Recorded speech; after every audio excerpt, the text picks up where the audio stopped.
On va donc travailler sur un sujet donc très important.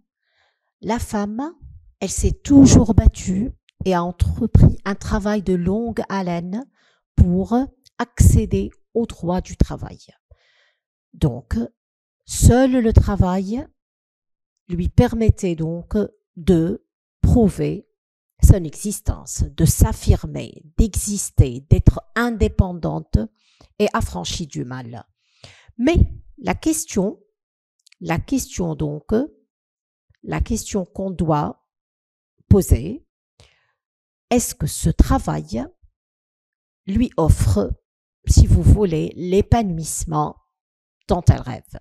Est-ce que vraiment la femme qui travaille est vraiment libre? On va donc commencer d'abord par lire le sujet que je vous ai proposé. Pensez-vous que la femme qui travaille nous offre toujours l'image d'une femme épanouie, libérée et égale à l'homme? Est-ce que c'est vrai? Est-ce que la femme qui travaille, est-ce qu'elle est vraiment une femme heureuse, épanouie, libérée surtout et égale à l'homme? On va essayer de formuler une opinion à propos des conditions du travail de la femme en proposant des solutions dans un texte argumenté en s'inspirant du vécu social. On va donc commencer d'abord par analyser donc notre sujet. Ce sujet touche à la fois donc un thème, si vous voulez, très important, c'est le travail de la femme. Les opinions diffèrent et la réalité, le vécu social apparaissent comme des preuves, des références pour appuyer chaque position. Donc, on va essayer donc de répondre, de poser la problématique, le travail a-t-il vraiment libéré la femme? Et on va annoncer les composantes du corps du sujet qu'on va développer. On va commencer d'abord donc par formuler un jugement à propos des conditions de la femme au travail. Bien sûr, si vous voulez, en comparaison avec celles de l'homme. Et on va bien évidemment proposer des solutions pour remédier, si vous voulez, aux insuffisances constatées, pour assurer aux femmes de l'épanouissement au travail. Bien sûr, après l'acquisition du droit au travail, il faut quand même qu'elles soient épanouies en travaillant. Il ne faut pas que ça soit une corvée. Voilà donc, on va commencer immédiatement par l'introduction. Qu'est-ce qu'on va faire dans l'introduction? Dans l'introduction, on va commencer d'abord par rappeler le combat mené par les femmes à travers l'histoire pour accéder au droit du travail. La femme est passée du travail agricole, sous-payé, à la manufacture, aux usines, puis aux administrations. On peut rappeler la grève des ouvrières le 8 mai, etc. Donc, la femme a entrepris un travail de longue haleine, un combat de longue haleine. Elle a fait preuve d'une grande volonté pour accéder au droit du travail. Mais, est-ce que le travail l'a-t-il vraiment libéré? On va donc immédiatement commencer par une introduction. Donc, on va commencer ensemble par l'introduction. Voilà, donc comme je viens de le rappeler, comme je viens de le dire, on va rappeler le combat mené par les femmes à travers l'histoire pour accéder, si vous voulez, au droit du travail. Donc, la femme s'est vaillamment battue, s'est courageusement battue. La femme s'est vaillamment, c'est-à-dire courageusement, avec beaucoup de courage, beaucoup de volonté, s'est vaillamment battue et a entrepris un combat de longue haleine.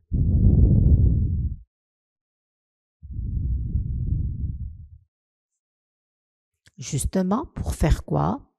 Pour accéder au droit du travail. Pour accéder au droit du travail. Elle est en fait passée du travail agricole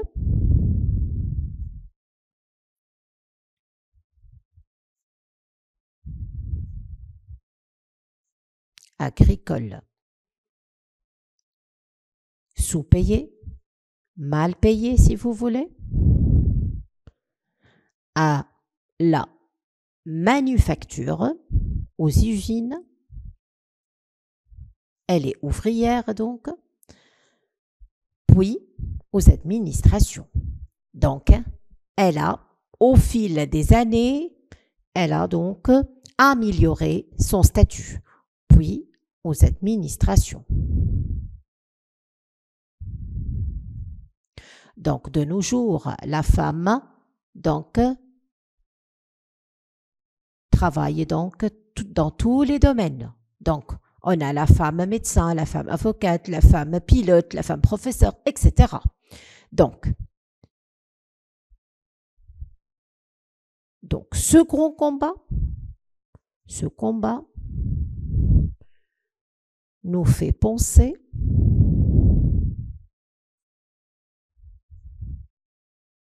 à la grève des ouvrières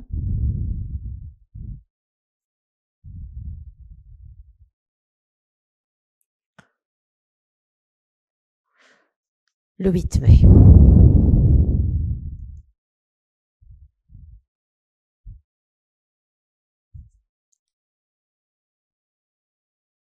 Le travail donc, la femme, elle a tenu donc à participer. Pour elle, le travail était indispensable à son bonheur. Il l'élève, il la console, peu importe la nature du travail, pourvu qu'elle profite, qu'elle travaille, qu'elle existe et qu'elle ait un revenu donc propre à elle. Donc, on relit, la femme s'est vaillamment battue et a entrepris un combat de longue haleine pour accéder au droit du travail. Elle est passée du travail agricole sous-payé à la manufacture, puis aux administrations. Ce combat nous fait penser à la grève des ouvrières le 8 mai. La femme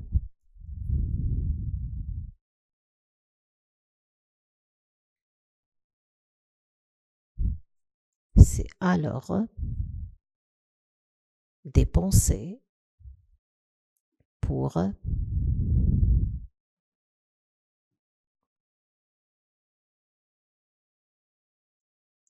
travailler, car ceci l'élève, la console, la libère et la rend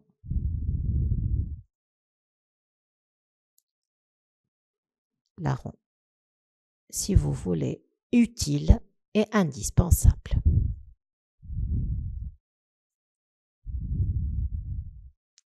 La question qu'on va se poser, la problématique, le travail a-t-il vraiment libéré la femme? Le travail a-t-il vraiment libéré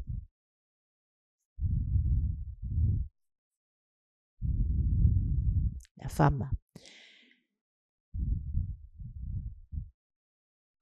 Donc, est-ce que vraiment le travail l'a vraiment libéré?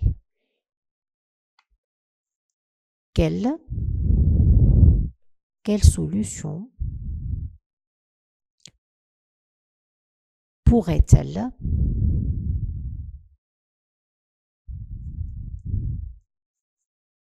lui assurer ou lui garantir un travail épanouissant.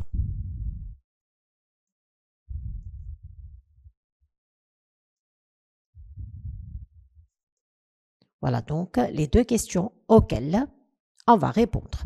Donc la femme s'est vaillamment battue et a entrepris un combat de longue haleine pour accéder au droit du travail. Elle est passée du travail agricole sous-payé à la manufacture, puis aux administrations. Ce combat nous fait penser à la grève des ouvrières le 8 mai. La femme s'est alors dépensée pour travailler, car ceci l'élève, la console, la libère et la rend utile et indispensable. Le travail a-t-il vraiment libéré la femme? Quelle solution pourrait-elle lui garantir un travail épanouissant? On va commencer immédiatement par la première partie. Donc, on va présenter une image, si vous voulez, désolante, décevante de la femme dans le travail. Donc, la femme qui travaille, elle travaille dans des conditions, si vous voulez, pitoyables dans le milieu professionnel, fréquence des heures supplémentaires, une pause de midi, errance, malnutrition, des retards de l'encombrement dans les bus, dans les métros, etc. Donc, on va essayer donc de travailler sur la première partie. Donc, une image donc désolante de la femme qui travaille. Ce n'est pas vraiment une femme libre et épanouie, de la femme qui travaille. Donc, on va noter les arguments, si vous voulez, les idées, et on va noter les exemples.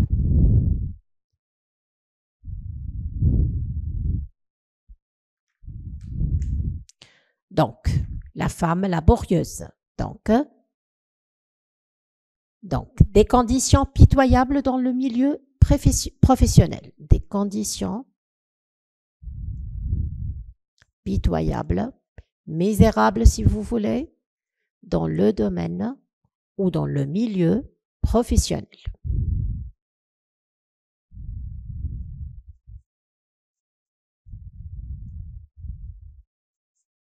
Donc, absence d'horaire aménagé, difficulté de se déplacer, absence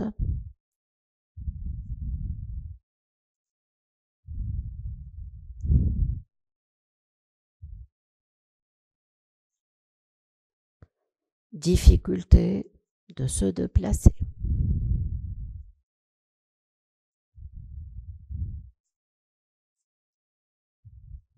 Difficulté de se déplacer. Difficulté de transport.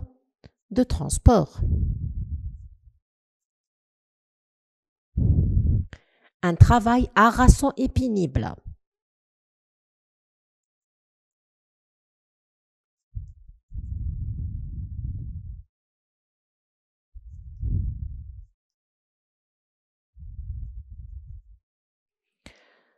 Des rapports humains dégradés. Généralement, la femme, donc, elle n'est pas tout à fait respectée par ses patrons. Des rapports humains, ni par ses collègues. Des rapports humains dégradés. Donc, on va quand même noter certains exemples, certaines illustrations si vous voulez. Donc, on peut parler d'heures supplémentaires.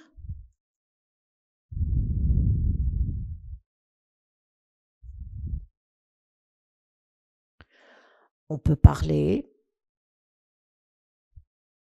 donc errance, malnutrition. Elle travaille toute la journée et elle ne rentre même pas. Elle mange n'importe quoi, un maigre sandwich donc. Encombrement dans les bus.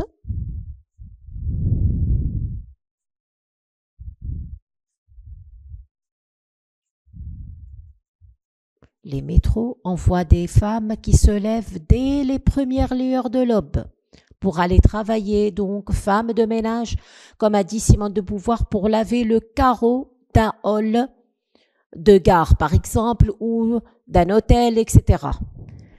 le travail à la chaîne, le travail par pièce, c'est un travail également très fatigué. Dans les usines, donc, le travail à la chaîne, etc. On peut parler également de la femme ménagère. Non seulement elle travaille, donc hors de la maison, mais la femme est aussi censée travailler à la maison. C'est pas comme l'homme. Aussitôt rentré, il se repose. Donc, assumer donc son rôle de maman. Outre ses responsabilités, assumer son rôle de mère.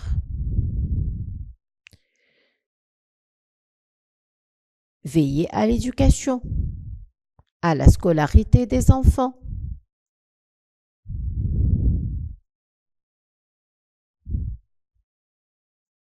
À la scolarité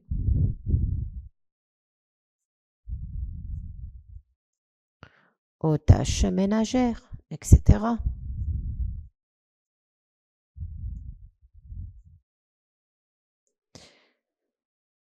La pauvre, donc, elle se trouve épuisée. Donc, laver, repasser.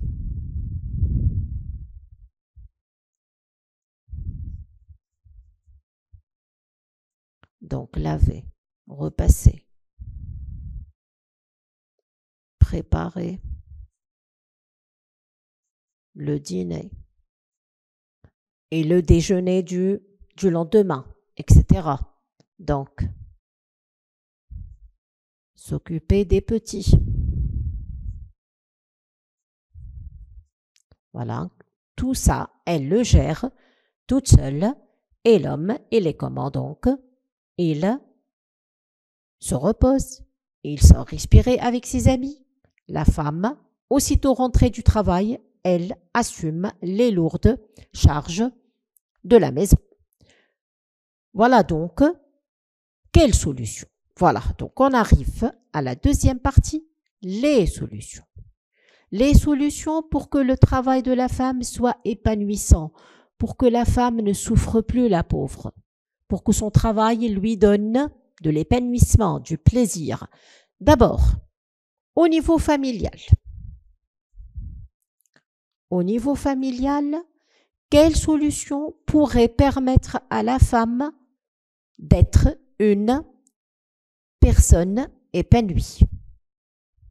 De profiter, si vous voulez, donc, de son travail. Au niveau familial, l'homme, il doit être conscient de quoi? De la complexité de la situation féminine. Donc, opter pour un partage des tâches. Donc, l'homme doit être conscient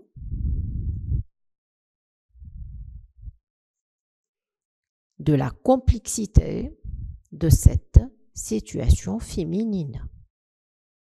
C'est très délicat. Donc, de la complexité de cette situation féminine. Et s'il est conscient de cette donc complexité féminine, donc opter par donc un partage de tâches. On se partage les tâches, on s'entraide.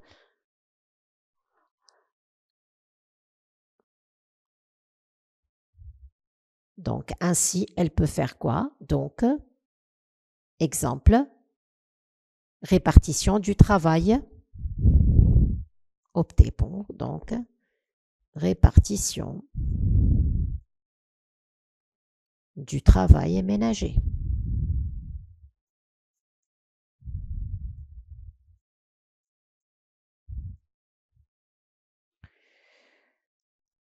Ça, c'est au niveau de la famille. Au niveau maintenant professionnel. Que doit-on faire pour que la femme soit épanouie, soit heureuse, pour qu'on lui donc pour qu'elle soit à l'abri du stress, de la monotonie.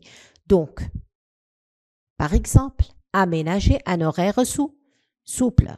Aménager un horaire souple. Par exemple, séance unique, horaire adapté, donc les crèches dans les établissements, etc. Donc, aménager un horaire souple. Quoi encore? Assurer un encadrement psychologique. Assurer un encadrement psychologique.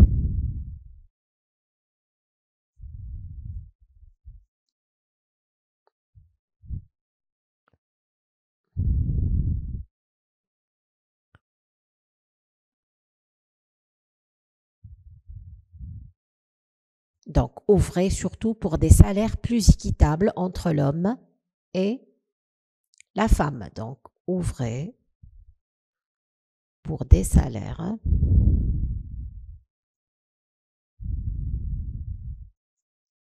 plus équitables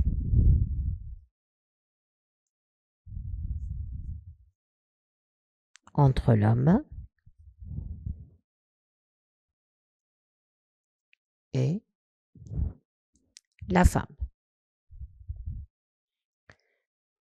Faciliter les moyens d'accès de transport, etc.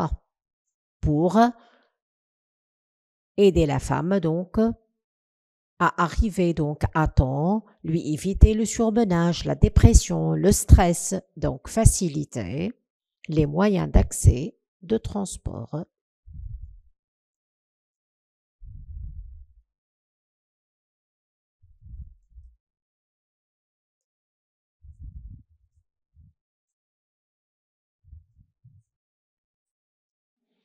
Voilà donc, qu'est-ce qu'on peut dire donc? Dans la conclusion, on peut donc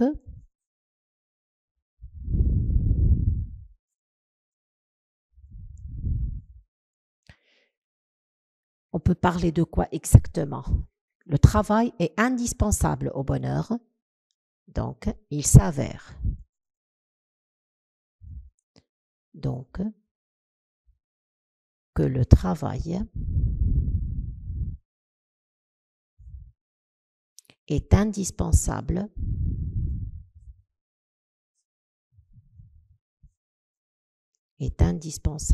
au bonheur de la femme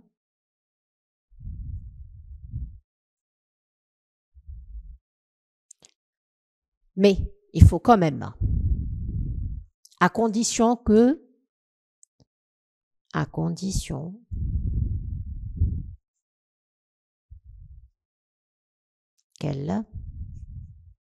qu'elle jouisse d'un climat professionnel favorable,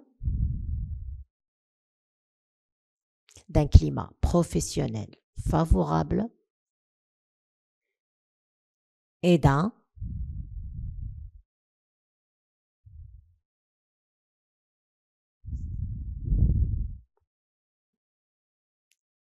climat professionnel favorable et d'un cadre familial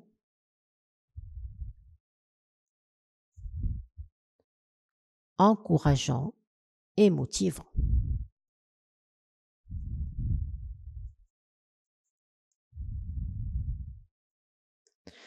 Il s'avère donc que le travail est indispensable au bonheur de la femme à condition qu'elle jouisse d'un climat professionnel favorable et d'un cadre familial encourageant et motivant.